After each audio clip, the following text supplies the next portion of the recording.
writing's difficult as well because you've got to kind of like find the time to sit down. It's very kind of like lonely. You could sit down and write and kind of like very self-motivated. And I find that can be quite tricky with everything else going on in the world. You need to make money. You need to do this and do that.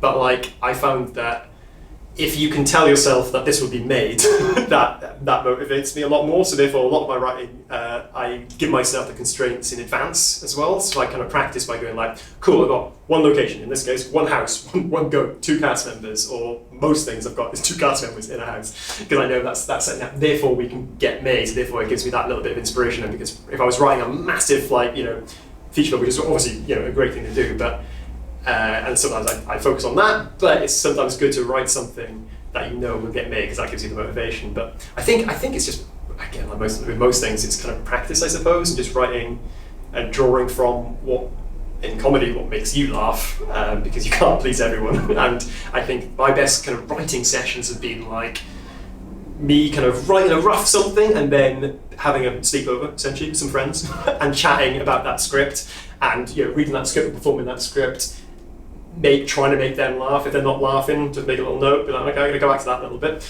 And then, and you can, and I think you can make it collaborative as well, I think, and just having a group of people around you who you trust as well. That could be kind of like a formal kind of like writing group, or it can just be just some friends on a sleepover just chatting about like, so I had this idea and it starts off like this, and I'm not really sure it could be, it could do this, and they go, it could do that, and you're like, that's better, let's brainstorm that. And I think a lot of the best ideas come from doing that. But the big key about that is like being in the same room with people who also get your comedy, your sense of humor, or your style, or your vision.